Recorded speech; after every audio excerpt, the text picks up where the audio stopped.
ఎవరికి కష్టం వచ్చినా ముందు ముందు నేనున్నాననుకుంటూ పరిగెత్తే వాళ్ళు ఇప్పుడు మనకి కష్టం వస్తే మన ముఖం చూసే వాళ్ళు కూడా ఎవరూ లేరు. అయినా మీకు అలాగే అవ్వాలిలేండి. ఒక 8,000 ఉన్నాయి పావని, ఇంకో 2,000 చూసి ఏదో విధంగా రైడ్కి చేయాలి. లేకపోతే ఆ టార్చర్ మరీ ఎక్కువైపోయింది నాకు. అసలు ఈ అప్పులన్నీ ఎప్పటికి తీరుతాయండి? నాకేం అర్థం కావడం లేదు. నాకు ఓపుకున్నంత వరకు కష్టపడుతూనే ఉన్నా కదా పావని. అయినా ఇంకా 2 సంవత్సరాలు అయితే మన బుజ్జి చదువు పూర్తయిపోద్ది. అది సెటిల్ అయిపోతే మనకి ఇంకా బాధనే ఉంటాయి చెప్పు. ముందు ఆ చదువు పూర్తయ్యే వరకైనా తనకి ఏ లోటు రాకుండా చూసుకోవాలి హలో, కదండి. నా కూతురుకు లోటు రావటం ఏంటి? నా కూతురు కోసం నా ప్రాణమే ఇచ్చేస్తా.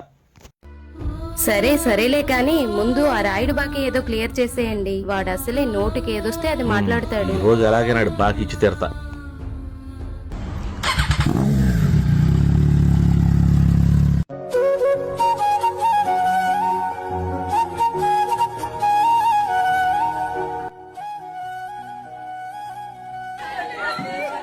ఇప్పుడు మనకి 1 వీక్ హాలిడేస్ ఉన్నాయి కదా, ఎక్కడికి వెళ్దాం చెప్పండి, ప్లాన్ నా చేసుకుందాం. ఆప్షన్ అయితే కొడైకెనాల్ అయితే బాగుంటుంది. కేరళ బాగుంటుంది, కేరళకి వెళ్దాం. వీళ్ళకి నేను ఏం చెప్పాలి? నువ్వు ఈసారైనా వస్తున్నావా లేదా? నేను రానులేవే, మీరు వెళ్ళొచ్చేయండి. నువ్వు లాస్ట్ టైం కూడా ఇలానే చేసావు. ఈసారి ఖచ్చితంగా రావాల్సిందే, లేదంటే మేము అసలు ఊరుకోం. ఈసారి నువ్వు రాకపోతే మాత్రం చంపేస్తాను. సరే వస్తానులేవే. శ్రావ్య ఇంతకి ఎక్కడికని ఫైనల్ చేశారు? ఏమంటారు మీరు అందరూ? Kerala per head 5,000. ఓకేనా అందరికి? బావా 2,000 ఉంటీరా, మళ్ళీ 2 రోజులు వేస్తా. కరెంటు బిల్లు చూసుకుంటే డబలకి డబల్, ఇంకా ఫోన్ రీఛార్జీల గురించి తెలుసుకుంటే కళ్ళమ్మ నీళ్ళు కూడా తక్కువ. మా అమ్మాయి ఫోన్ రీఛార్జ్, మా అబ్బాయి ఫోన్కి రీఛార్జ్ కదరు, డబుల్ రీఛార్జ్. మా ఆవిడ ఫోన్ రీఛార్జ్, నా ఫోన్ రీఛార్జ్, మళ్ళీ నాకు 2 సిమ్ములు 2 రీఛార్జీలు. ఊళ్ళో ఉన్న మా అమ్మకి రీఛార్జ్, మా నాన్నకి రీఛార్జ్. తెలియకుండానే 3,000 అయిపోతుంది కదరా నెలకే. అదే కదరా. అరే దగ్గరారా, మళ్ళీ బయట 2 సిమ్లకు రీఛార్జ్ రా. అరే నీ అబ్బా, ఎవరు తను మాకు ఇంకా ఇంట్లో వైఫైకి 1000 రూపాయలు రా. అరే నాకు విషయం తెలియక అడుగుతున్నాను. అమ్మా నాందే కీప్యాడ్ ఫోన్లు, వాటికి కూడా 300 పెట్టి రీఛార్జ్ చేయించుకోవాలంటారేంట్రా? కీప్యాడ్ ఫోన్లకి నెట్ బ్యాలెన్స్ ఎందుకురా? అడిగోడు ఎవడన్నాడురా? దోసుకున్నాడుకు దోసుకున్నంత వాళ్ళ ఇష్టం వచ్చినట్టు దోసుకుంటున్నారా జనాల్ని. అడిగేది ఎవడో? అరే ఇంట్లో కనిపించిన ఖర్చులు రా, మామూలుగా లేదు. వచ్చే జీతానికి అయ్యే ఖర్చులకి అసలు సంబంధమే లేదురా. నిజంగా జేబులో 1 రూపాయి కూడా లేదు బా. నిజమే లేరా, మనలాంటి సామాన్యులకి బతకడమే కష్టమైపోయింది లేరా. సరే పర్వాలేదులే బా, ఆ సిమ్లు కాస్త తగ్గిరా. నాన్న, నా ల్యాప్టాప్ డిస్ప్లే పోయింది నాన్న. అయ్యో అదేంట్రా? ఇప్పుడు అది వేయించాలంటే 5,000 అవుతుంది నాన్న. 5,000? ఎగ్జామ్స్ కూడా దగ్గరలోనే ఉన్నాయి నాన్న. సరే నాన్న, నేను ఇప్పుడే డబ్బులు పంపిస్తా నీకు. సరే నాన్న, అలాగే నాన్న. సరే అమ్మా, జాగ్రత్త మరి. అది ఇంటి దగ్గర నుంచి మీకు డబ్బులు ఇద్దామని బయలుదేరి వచ్చాను సార్. మధ్యలోకి వచ్చేసరికి పాప ఫోన్ చేసేదో ల్యాప్టాప్. అబ్బా ఇవన్నీ నాకేం చెప్పొచ్చు సుధార్ గారు. మా వ్యాపారాలు కూడా ఏం బాగాలేదండి. గతంలో నెలకు 30-40 బళ్ళు ఇచ్చేవాళ్ళం, ఇప్పుడు కనీసం 4-5 బళ్ళు కూడా వెళ్ళలేదండి. ఏ వ్యాపారం చేస్తామండి? అదే సార్, నేను మీకున్న గౌరవంతో నేనే ఫోన్ చేసా గానీ కనీసం మా కలెక్షన్ కుర్రాలు కూడా మీటింగ్ పంపించలేదు. అవునులే సార్, నిజమేనండి. మీరు ఏమని అనుకోండి సుధార్ గారు, ఈ పూట మాత్రం డబ్బులైనా కట్టండి, లేదా బండి అన్న వదిలేసి వెళ్ళిపోండి. నమస్తే. ఏంటన్నా నడుచుకుంటూ వెళ్తున్నారు? తమ్ముడు ఏంటన్నా బండేదన్నా? అది బండి లేదు తమ్ముడు, అమ్మేశా.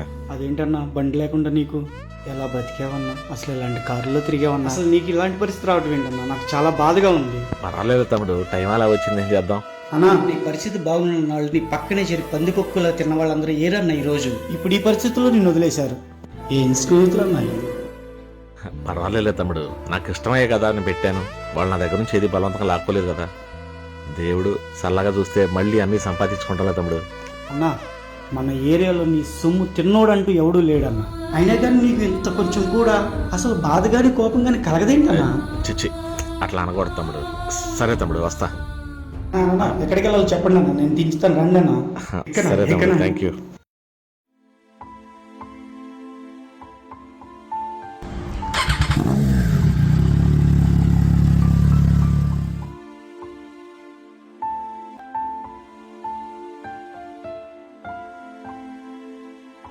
ఏంటండి నడుచుకుంటూ వస్తున్నారు, బండేది?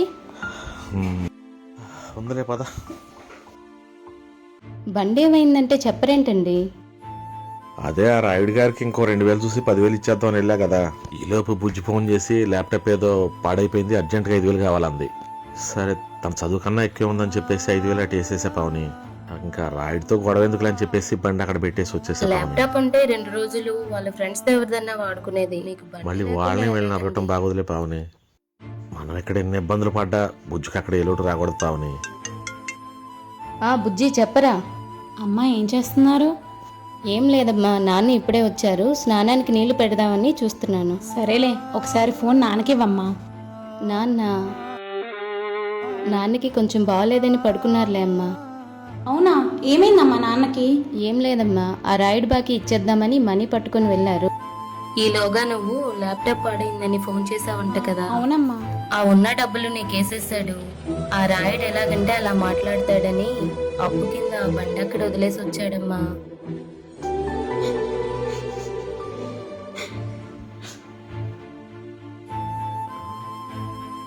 పావని, బుజ్జి ఏంటి డబ్బులు వెనక పంపించేసింది? అదే మీరు అక్కడ బండి ఇచ్చేసి వచ్చారని చెప్పాను. దానికి ఒకవేళ బాధపడేమన్నా. మనం ఇక్కడ ఎన్ని ఇబ్బందులు పడ్డా ఈ పిల్లల దాకా వెళ్ళకూడదు పావని.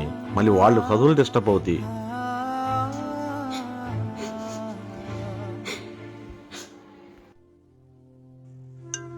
ఇదే బుజ్జి ఫోన్ చేస్తుంది రాజు. నానా, అమ్మా ఎరా, డబ్బులేంటి వెనక పంపించేసావు? నాన్న నన్ను క్షమించు నాన్న. నీ కష్టమంతా తెలుసు కూడా నిన్ను మోసం చేశాను. నేను అడిగితే నువ్వేది కాదనమని తెలుసు నాన్న. అయినా నీకు నేను అబద్ధం చెప్పానన్న. అదేం లేదు సారీ నాన్న. నా వల్ల నువ్వు చాలా అవమానాలు పడుతున్నావు కదా నాన్న. ఇంకెప్పుడు నేను నిన్ను మోసం చేయను నాన్న. నీకు నేనంటే ఎందుకు నాన్న అంత ఇష్టం? నన్ను క్షమించు నాన్న. నువ్వు బంగారం, నువ్వు మోసం చేయట్లేదు. నువ్వు నా కోసం ఏదైనా చేస్తావు కదా నాన్న.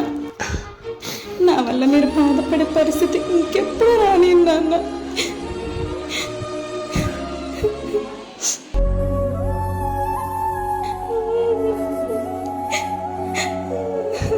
మన పిల్లలంటే మనకు ఎంత ఇష్టం ఉన్నా మన ప్రతి కష్టం వాళ్ళకి తెలియాలి.